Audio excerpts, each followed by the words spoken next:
Hi, kindergarten, first and second grade leaders. We're getting ready for January 28th. We've been talking about commitment this month. And as we've talked about commitment, we've looked at building our foundation on a firm foundation of God, not a sandy foundation that can be washed away with the next storm. We've talked about prayer. We've talked about answering the question, who do you say God is? And are you able to answer that question in everyday circumstances, in every setting?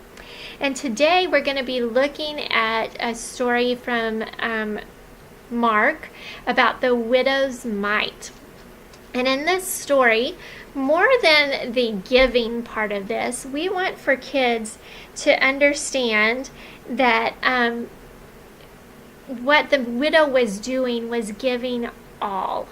And that's a part of worship. Every time we do offering at church, you might hear me say that worship is giving God the best you have to give. That's the same idea. With the widow, it's giving God the best you have to give. That doesn't just mean when you sing. That doesn't just mean when you're at church. That doesn't just mean when you're in small group. Worship is choosing our lifestyle, guys. It's about giving God all that we have to give. And if we had only two, would we give all of those two, or would we keep some for ourselves? And so we want for kids today to figure out what commitment means. Does commitment to you look like I'm just going to give this much? Or does commitment to you look like, God, I'm giving you all I have to give, and looking at ways that we can give all of it. Your opening activity today, your social activity, is a game called What Time Is It? It's a playground game. The kids are lined up against a line, and you're on an opposite side from them, and they ask you what time is it, and you yell out a time, and they have to take that many steps towards you. When you get to dinner time, then that's your choosing of when it's dinner time. You yell dinner time, and then they can all scramble and try to get back to their line. Or you can make it to where it's hard for them and they have to crawl, or they have to hop, or to slow it down a little bit so we don't have people running over each other if you need to. Ultimately, these activities, guys, are for you to get to know the kids. They're icebreakers so that we are setting the tone for what our small group time is going to be like. You're going to get so much more out of your kids once you've set that tone of, this is a fun place. I'm here to have fun with you. I care about you. But I also realize with some of our little ones in our big settings, that's really hard to do. So feel free to pare that down. Maybe it's you move some different characters or some things around the room. However you need to do that to play the What Time Is It game. Have fun with it.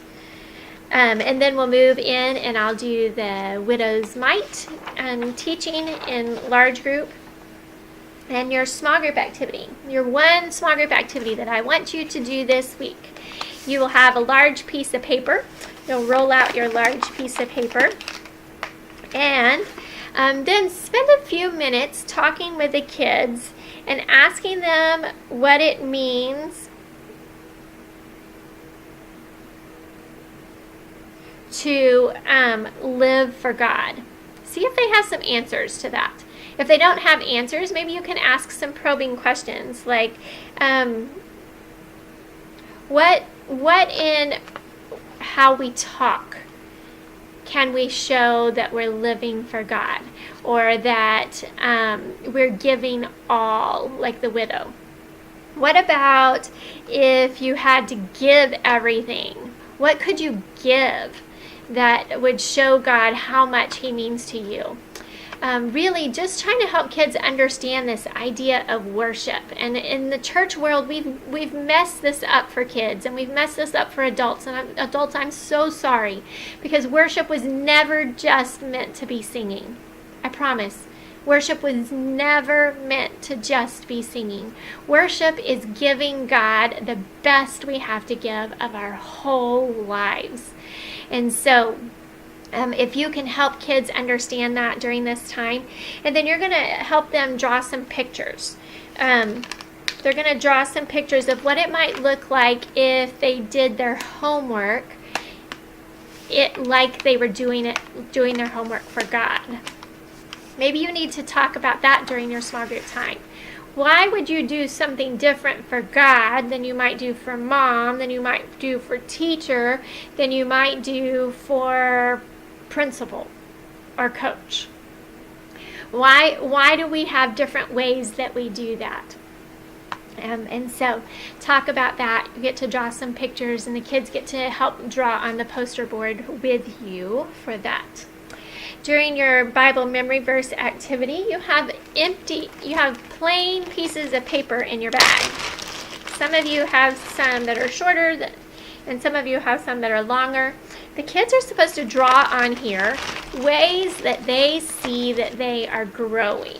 And maybe you want to help them put the memory verse that we've been learning for the month. Maybe you want to help them understand to put down some of all of the Bible stories we've taught this month. I will try to have a key for you out in all of your small group areas so that you can help remember all that we've taught for the month. Help them fill that bookmark with ways that they can remember ways to grow. And again, I'll have a key for you in some ways that we've talked about that. We've looked at the foundation. We've looked at praying. We've looked at sharing God wherever we are. And today we're talking about God to other people and sharing our faith. Worship becomes less about an internal thing and more about an external thing when we are concentrating on giving God everything we have.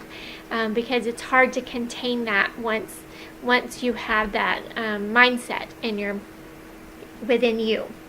And so on their bookmarks, that's what they should be doing. That should be their takeaway. That's the one activity I really want you guys to do today, is to make sure that they get that bookmark to take home with ways that they can remember what they're doing. If I said the art paper was one of them, I'm sorry. I really want for them to do the bookmarks. This is their one activity today that would be really good for you guys to accomplish.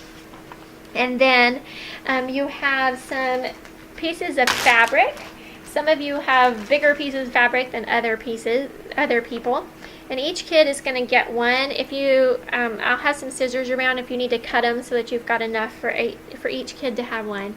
And what they're supposed to do is tie theirs to their neighbors next to them. And by the end of it, you should have just a big circle as you're praying together. And this is just a visual representation to show the kids that we're doing this together. That growing is important, but growing together is easier in a lot of ways.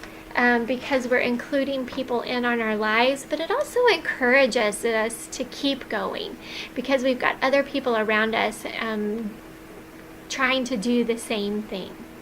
And so it's just a representation. We've had our God Times and our parent cues available all month. I hope that you're passing those out to kids. Those are ways for them to take their learning home. And hopefully families are learning and growing together by reading through those pieces of paper. I love you guys, and I'll talk to you soon. We'll have another leaders meeting the first Sunday in February. I understand that Super Bowl Sunday. We're going to have a special Super Bowl themed party and discussion together. So bring your A game, bring your favorite team jersey, and go whoever's winning right now.